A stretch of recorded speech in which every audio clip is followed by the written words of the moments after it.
Do you like to read and love to lead? Then you're in the right place. Welcome to the Business Book Review. This week's book is The Hard Thing About Hard Things by Ben Horowitz. All I can say about this book is buckle up for a really rough ride. If you've ever read the book Shoe Dog, the autobiography of Phil Knight, you likely experienced feeling just how hard entrepreneurship is. The book is just like one hard challenge after another, and you keep thinking in the book, like if he can just fix things, things will go smoother. But it never does. And you really start to appreciate how your ability to grow a company relates proportionally to your ability to handle and solve complex problems. Well, the first 4 chapters of this book reads just like the entire book of Shoe Dog. It's an autobiography of Ben's rise in creating a billion-dollar tech company. And you feel his pain when after he solves one vicious problem, he gets hit with an even harder problem over and over and over. But where the book differs from Shoe Dog is that from chapter 5 on, the book attempts to give you a prescriptive way in which to solve hard problems that every business owner faces in scaling a company. I'll explain why I say attempts at the end of this review. This book addresses the really hard things in entrepreneurship, like how to handle layoffs with grace. What do you do if somebody from your friend's company wants to come work for you? How do you know when somebody has promoted themselves beyond their skill sets? Why employees misinterpret statements from management, and balancing the needs of workers with the demand of shareholders. Maisie and I give this book 5 out of 5 head tilts and a bonus kick to the groin. Because hey, the book is tough and you can't get through it without feeling a bit nauseous from time to time. Here are some excerpts from the book that really jumped out at me. If you're going to eat don't nibble. Remember that this is what separates the women from the girls. If you want to be great, this is the challenge. If you don't want to be great, then you never should have started a company. The first step to properly firing an executive is figuring out why you hired the wrong person for your company. Use phrases like, I have decided, rather than I think or I'd like. By doing this, you're going to avoid putting the employee in the awkward position of wondering whether he should lobby for his old job. You can't tell him what he wants to hear, but you can be honest. Being a good company doesn't matter when things go well, but it can be the difference between life and death when things go wrong. Things always go wrong. Being a good company is an end in itself. There were 2 primary reasons why people quit. They hated their manager. Generally, the employees were appalled by the lack of guidance, career development, and feedback that they were receiving. They weren't learning anything. The company wasn't investing resources in helping employees develop their skills. An outstanding training program can address both issues head on. As CEO, you must consider the systemic incentives that result from your words and actions. While it may feel good in the moment to be open, responsive, and action-oriented, be careful not to encourage all the wrong things. All right, that's just a few of the 116 highlights I made in this book.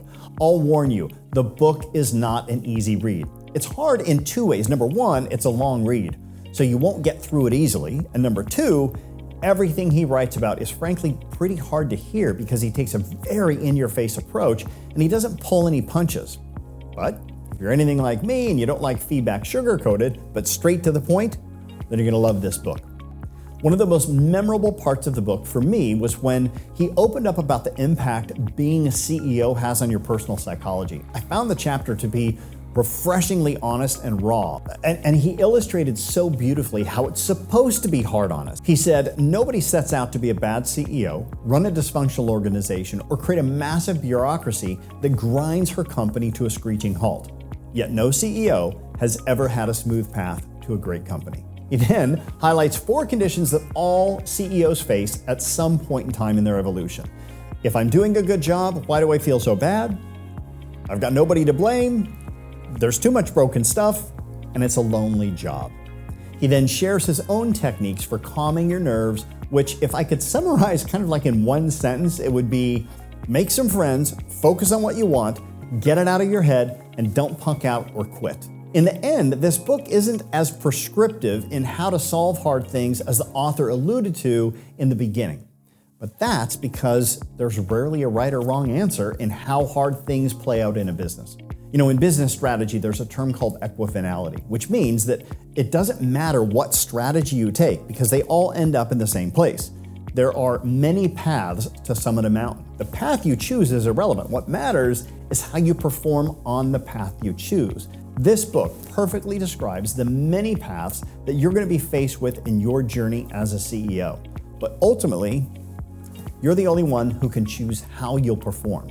So the answer to how to solve the hard things in your business is in your hands. All the author of this book can do is share with you the consequences of what you decide to do, and then you do the best that you can. Check it out, and when you do, please come back and share in the comments some of your favorite pieces of the book, right? So we can all benefit from your insights as well.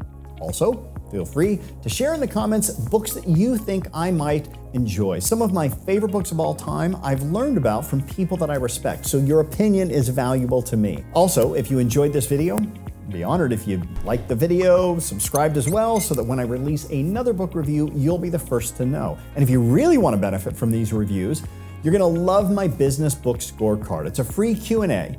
Takes just a few minutes, and at the end, you'll get a list of the top 10 books for you based upon where you're at in your specific entrepreneurial journey.